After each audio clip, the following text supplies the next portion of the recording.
everyone, our viewers, both home based and in the diaspora.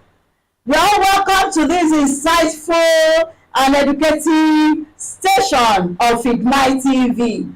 My name is Mrs. KEMI AJALA OSUNJUYIGBE.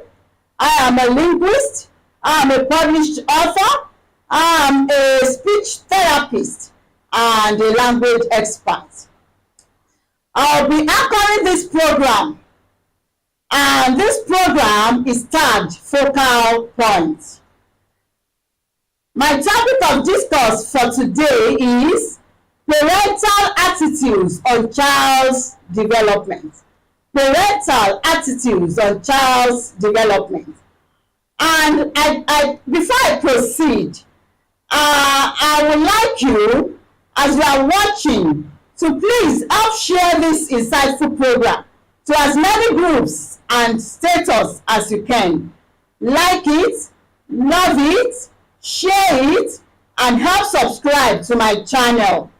All my social media handles are being displayed on the screen. Thank you.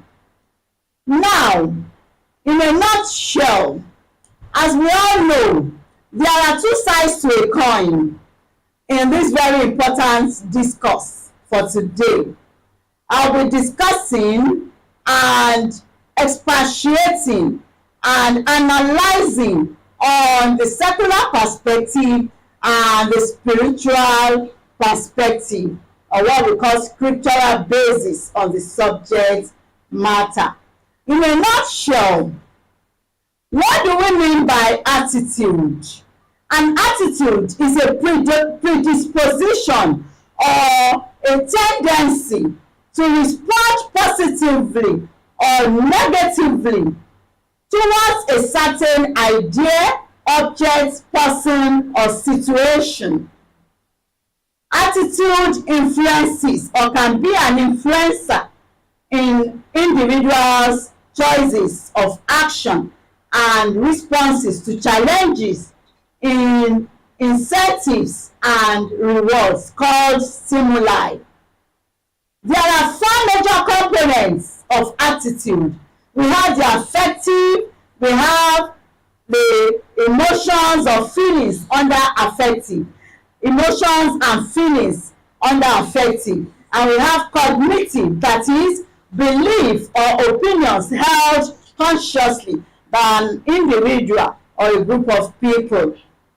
The third one is cognitive, that is inclination for an action being carried out.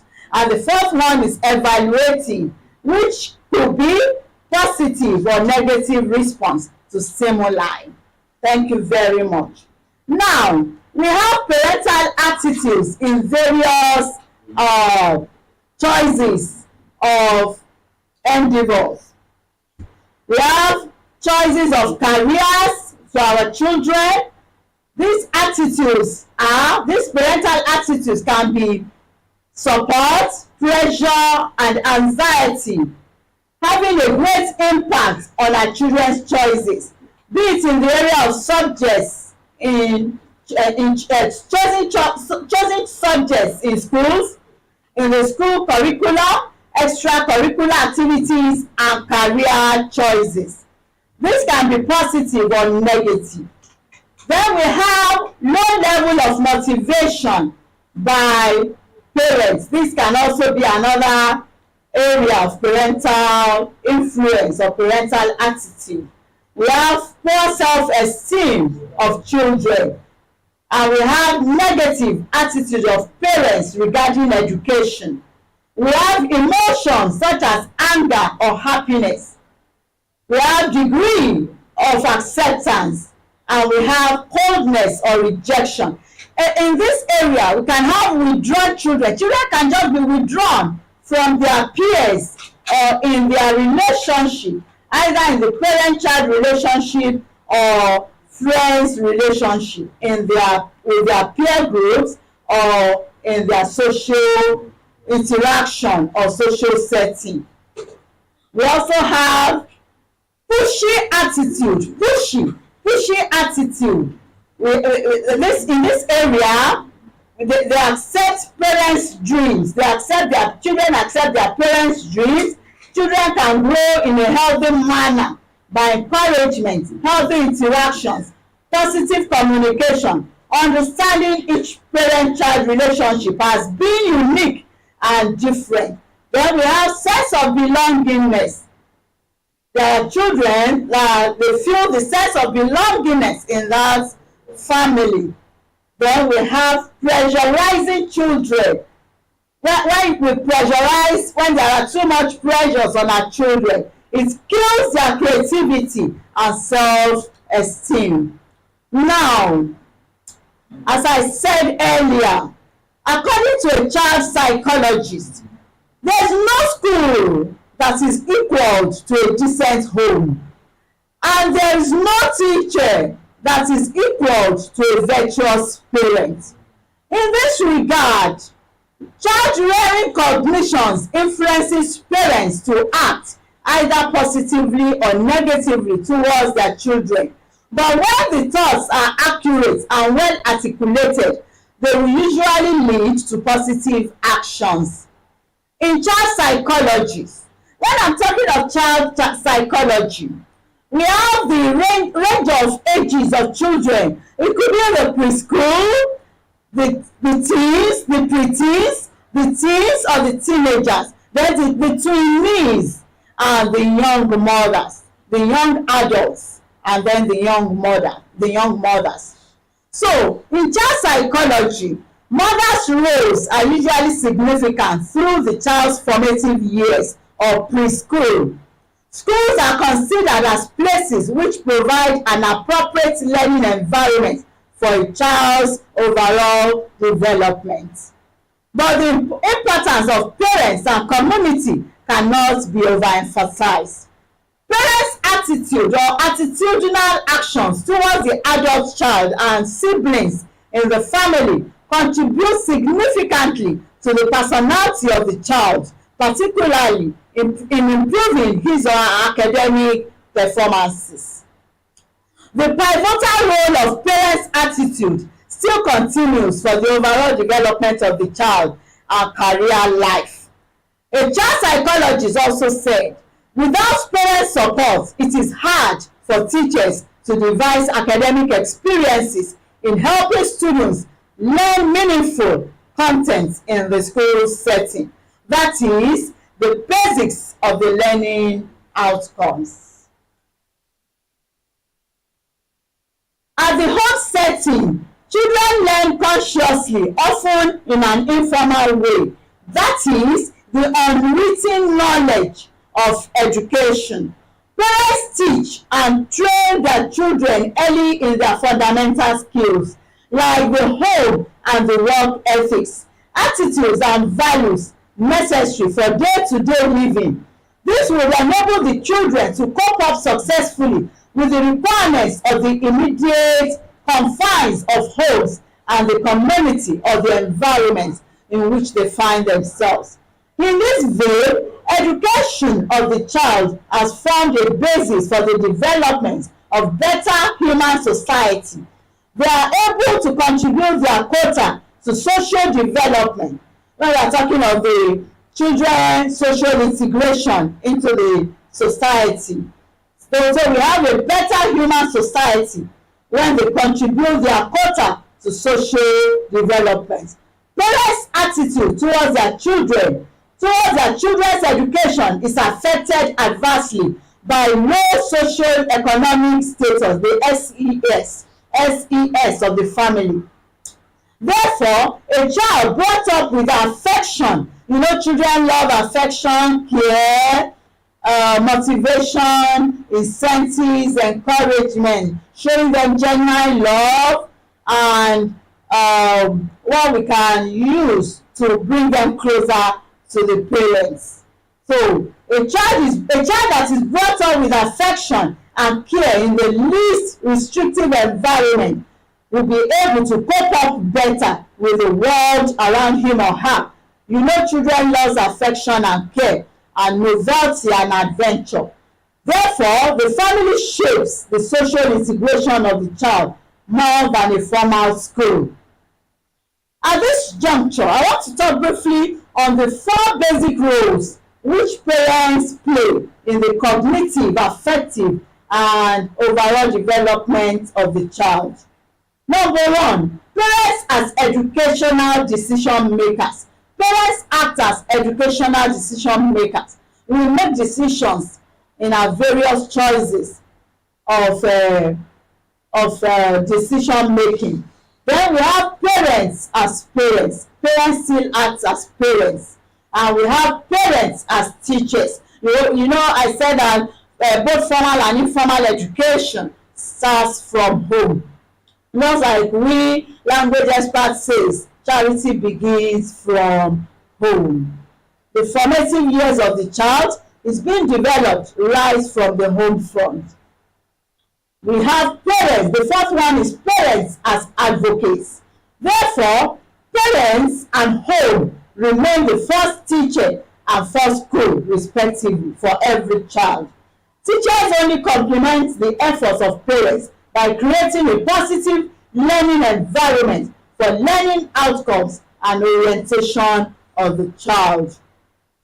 Parental attitudes include low level of motivation, poor self-esteem of children, negative attitude of parents regarding education, emotions such as anger or happiness, degree of acceptance, just like I said earlier, coldness or rejection, whereby the child is withdrawn, and the pushy attitude in the area of choice making in career of the child, or the choices of careers or professional careers in their various educational development.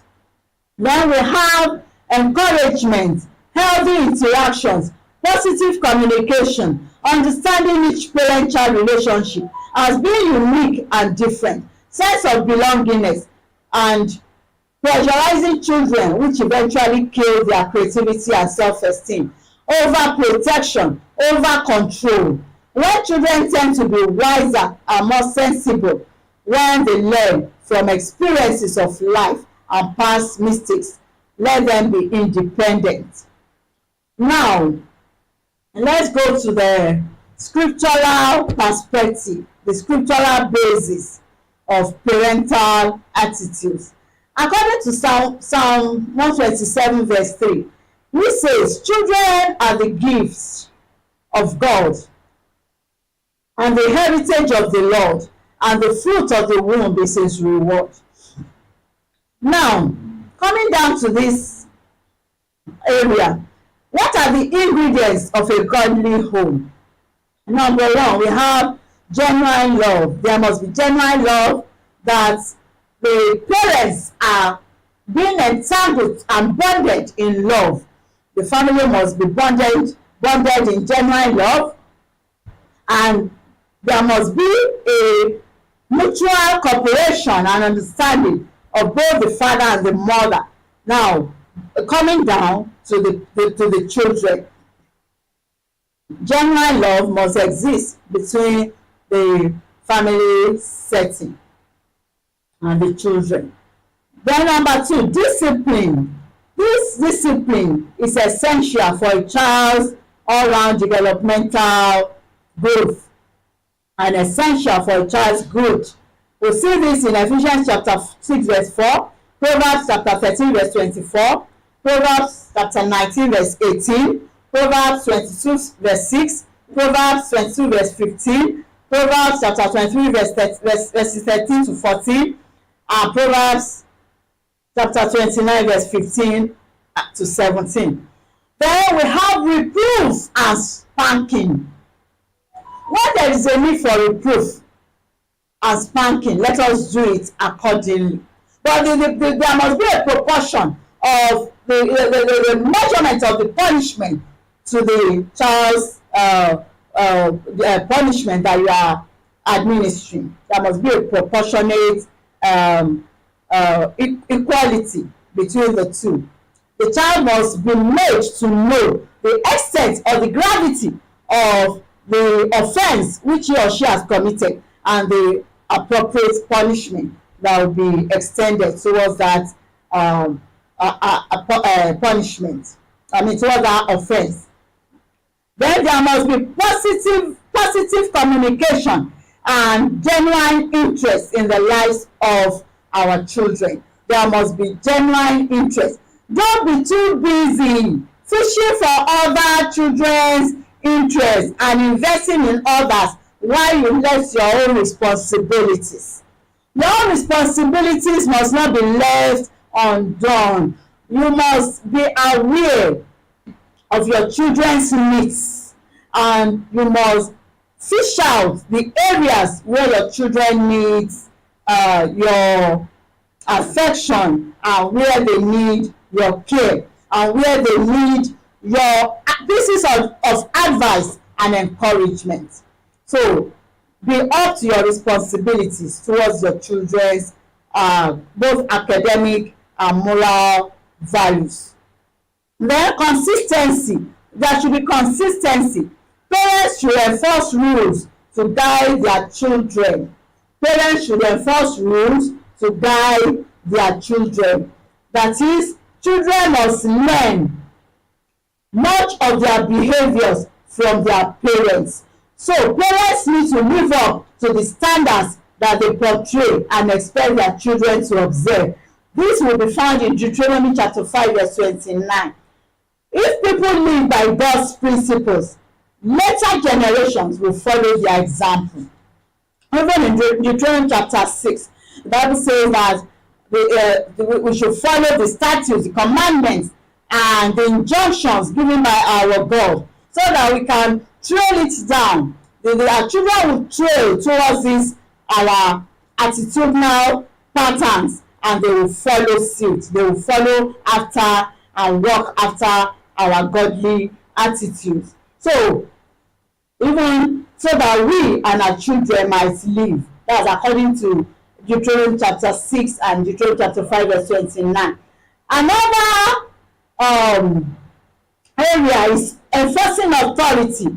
Enforcing authority. There should not be conflict in the home front.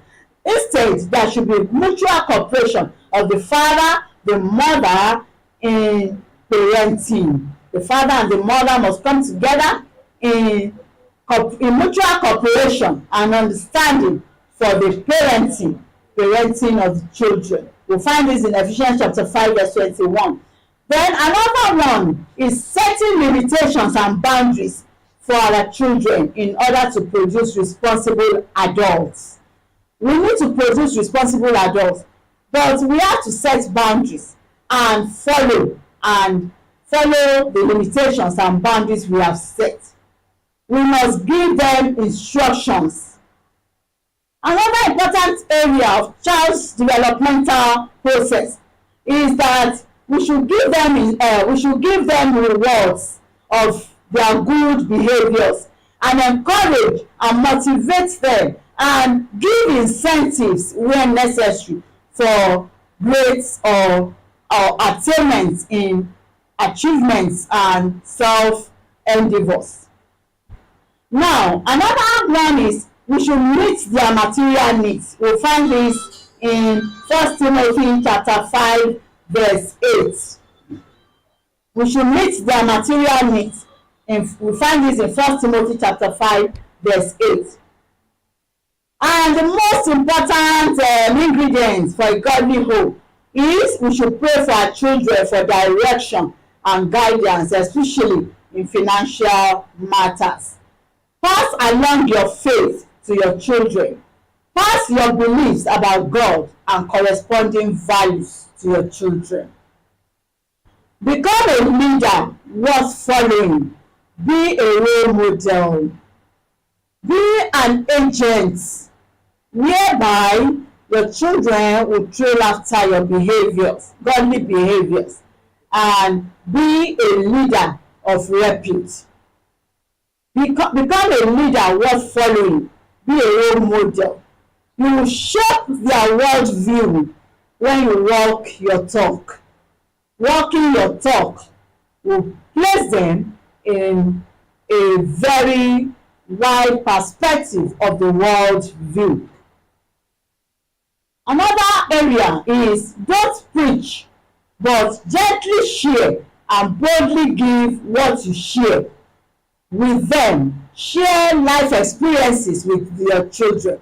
Share their experiences too. Whenever they come back from school or an outing, let them get their attention. Let them tell you about their experiences so that you give them and nurture them into better individuals in that regard.